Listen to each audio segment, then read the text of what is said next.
Alright everyone, so now we move on to our next piece, In a Morning Mood. And the story of this piece is still within the legend of Peer Gynt, and it's at the end of the play where he decides, after a lot of bad decision making, he decides to awaken his desire to return to his true love, the girl named Solveig. So, if you listen to it, you might recognize it, you might feel it, that it's the kind of music that you would wake up to. You see a lot of cinematic or films where the person is stretching and yawning and the birds are singing outside and it's a beautiful day. And that's what it's supposed to represent, the opening up of his desire to return back to his true love, a fresh desire within him. So,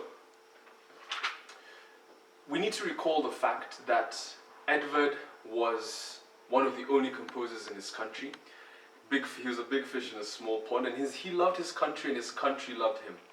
He infused all the depths of his country's folklore, meaning the old tales. So the same way when your parents or your grandfathers or grandmothers tell you a story of old tales that they were told as kids and that their parents were told as kids and so on. That's folklore. That's stories that have transcended through the time of that country, of that particular place, and has been passed down from generation to generation. So he loved to infuse all of his nation's folk history, folk music, the geography, the dances, the customs, the people of old into his music, and he liked to write music for it. It's as if he wanted to leave a musical legacy that if people from anywhere would listen to it, they would be drawn into his country and would be intrigued as to what was actually going on. I actually want to learn a bit more about what this piece is about.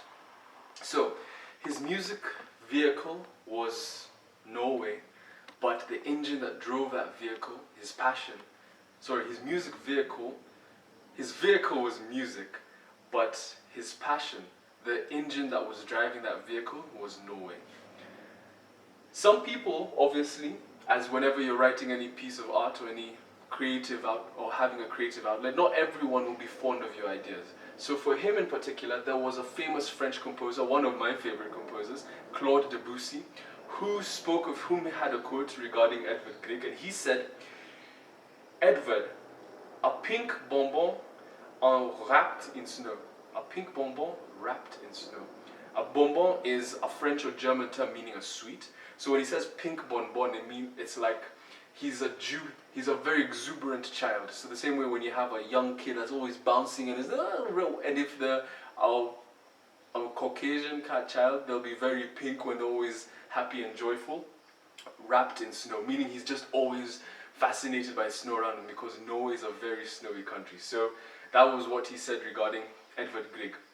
We don't really know what Edvard thought about that, but he seemed to not really care. He enjoyed what he did, he knew he was good at it, and he stuck to it, continuing to infuse more and more Norwegian folklore into his music.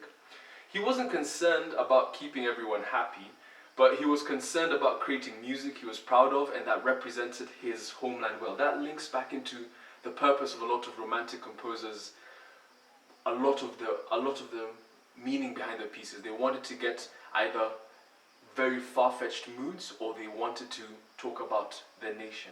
So he was really for talking about his nation with his music. So the main lesson I want you to learn from this part is no one can create art that everyone will like. Some of you might have written some stories, might have drawn some pieces of art, or even written some music, which we would love to hear, that maybe your friends were not too fond of, or maybe just people were like, it's not too great. But what really matters in the end? Is it pleasing other people or creating from a place of joy and passion? So think about that and listen to the music.